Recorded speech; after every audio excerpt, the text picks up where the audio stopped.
بھائی مجھے بازو سے پکڑ کر زبردستی واش روم کے اندر لے آئے۔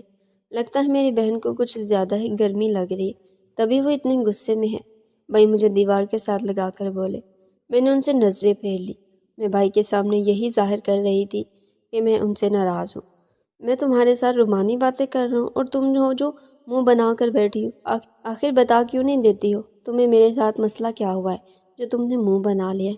نومی بھائی نے اس بار غصے سے پوچھا۔ واہ بھائی، آپ کو یہ بھی نہیں یاد آپ نے کیا کیا ہے؟ آپ شام کے وقت نگہت خالہ کے ساتھ جو کر رہے تھے، میں نے سب کچھ دیکھ لیا ہے۔ آپ مجھے کسی اور کے قریب نہیں جانے دیتے ہیں اور خود خالہ کی سڑک پر خوب ٹرک چلایا ہے۔ اب کی بار میں نے بھی غصے سے کہا۔ بھائی ہنس پڑے اور کہنے لگے، صرف اتنی سی بات پر تم نے منہ بنا لیا؟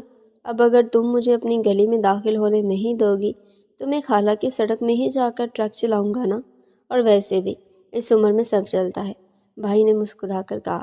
میں بھی مسکرائی اور دل میں کہنے لگی، میں بھی اب اپنی گلی خرم کے حوالے کر دوں گی، وہ آپ سے بھی زیادہ اچھی کارکردگی دکھاتا ہے۔ اب کس سوچ میں ڈوب گئی ہو؟ میں رات کے وقت تمہارے کمرے میں آؤں گا۔ اچھا، کمرے کی لائٹ آف ہی رکھنا، میں سیدھا واش روم چلا جاؤں گا، تم بھی وہیں آ جانا۔ آج رات ہم پانی کے نیچے کبڈی کھیل لیں گے، دیکھنا کتنا مزہ آئے گا۔ بھائی نے مجھے آنکھ مارتے ہوئے کہا اور کمرے سے باہر چلے گئے۔ میں نے جلدی سے شاور لیا اور کپڑے تبدیل کیے اور شکر ادا کیا کہ بھائی کو سفید والا داغ یاد نہیں رہا، ورنہ وہ خرم والی بات بھی جان جاتے۔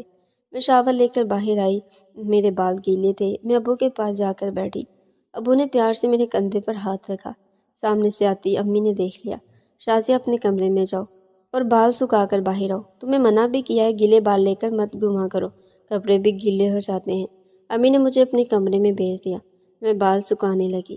میں جب بال سکھا کر باہر آئی تو دیکھا صرف امی اور نومی بھائی ایک ساتھ بیٹھ کر کھانا کھا رہے ہیں، ابو اور خرم وہاں پر نہیں تھے۔ امی، میں آپ کو پہلے ہی بتا دیتا ہوں، میں نازیہ سے شادی نہیں کروں گا، اور ابو ہیں کہ اسے گھر لا رہے ہیں، میں نے اسے اتنے سالوں سے دیکھا بھی نہیں ہے اور نہ ہی وہ مجھے پسند ہے۔ بھائی غصے سے امی سے بات کر رہے تھے۔ تو میں نے کب کہا تم اس سے شادی کرو؟ استعمال کر کے چھوڑ دینا، میری طرف سے تمہیں اجازت ہے، امی نے دوستانہ انداز میں کہا۔ بھائی ہنس پڑے اور بولے، آپ جیسی ماں ہو تو بچہ کبھی بھوکا نہیں رہ سکتا۔ امی ابو کہاں ہے؟ میں نے امی سے ابو کے بارے میں پوچھا۔ اپنی بھانجی کو لینے گئے ہیں، امی نے کہا۔ مجھے بہت زیادہ نیند آ رہی ہے، میں تو سونے جا رہی ہوں۔ شازیہ بیٹا، تم بھی اپنے کمرے میں جا کر سو جاؤ، صبح سے تمہارا کالج بھی ہے۔ امی نے مجھے بھی کمرے میں جانے کو کہا۔ اچھا امی، میں سونے جاتی ہوں، گڈ نائٹ۔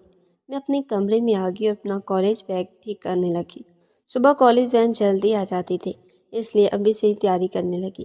کالج یونیفارم استری کرنے کے لیے نکالا مگر استری نہیں مل رہی تھی۔ امی سے پوچھنے آئی، امی اور بھائی دسترخواں پر نہیں تھے۔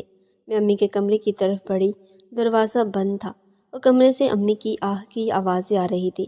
میں کھڑکی کی طرف آئی مگر آج کھڑکی بھی بند تھی۔ میں کھڑکی کے ایک چھوٹے سے سوراخ سے اندر دیکھنے کی کوشش کرنے لگی۔ مجھے دھندلا سا کچھ نظر آ رہا تھا۔ امی بالکل نگہت خالہ کی طرح گھوڑی بنی تھی اور کوئی مرد اپنا لوہا گھوڑے پر رکھ کر جھٹکے دے رہا تھا۔ مجھے جھٹکے کھانے کی آواز سنائی دے رہی تھی۔ میں بھاگ کر نومی بھائی کے کمرے میں آئی کہ انہیں امی کے بارے میں بتا سکوں، مگر نومی بھائی کمرے میں نہیں تھے اور گہری نظروں سے امی کے کمرے کی طرف دیکھنے لگی۔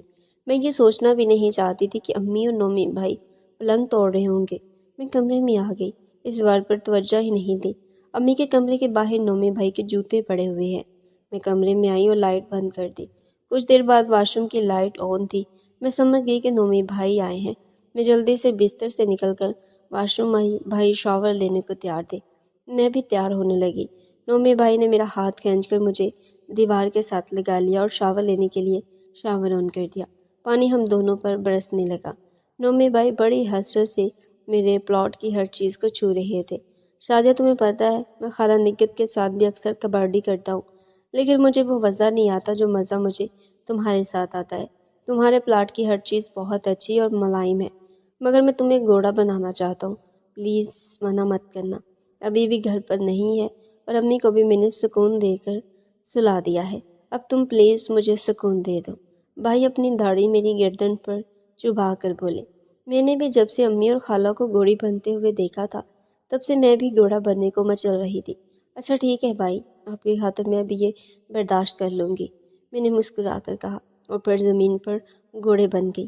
تمہیں زیادہ درد نہ ہو اس لیے میں اپنے لوہے پر تیل لگانے لگا ہوں۔ بھائی نے اپنے لوہے پر تیل لگایا اور پھر گھوڑے کے درمیان والے ہول پر اپنا لوہا رکھ دیا۔ بھائی کا لوہا بہت گرم تھا، لوہا اندر جاتے ہی میں تڑپ اٹھی۔ بھائی نے بھی آرام سے لوہا گزارا تھا، لیکن میرا پہلی بار تھا اس لیے درد ہوا۔ ایک بار آرام سے گزارنے کے بعد بھائی نے تیزی سے گزارا۔ میں گھوڑے کی طرح اچھل پڑی۔ بھائی نے مجھے مضبوطی سے پکڑ لیا اور پھر تیزی سے گھوڑے کو بھگانے لگا۔ میں تو آنکھ کی آوازیں نکال کر ہی تھک گئی تھی۔ بھائی نے جب اپنا پسند کا کام کر لیا تو میرے آگے والے حصے میں مرچیں لگنے لگی۔ میں نے نومی بھائی کا منہ اپنے اگلے حصے پر رکھا۔ بھائی اب آپ میری چاکلیٹ کو کھاؤ، وہ بھی رگڑ رگڑ کر۔ میں نے اس کی لذت کو محسوس کرتے ہوئے کہا۔ بھائی چونک کر میری جانب دیکھنے لگے اور بولے، یہ تم نے کہاں سے سیکھا ہے؟ شازیہ مجھ سے جھوٹ مت بولنا، کیونکہ میں جانتا ہوں تم ابھی نہ سمجھو، جو کچھ سیکھ رہی ہو مجھ سے ہی سیکھ رہی ہو۔ بھائی نے غصے میں کہا۔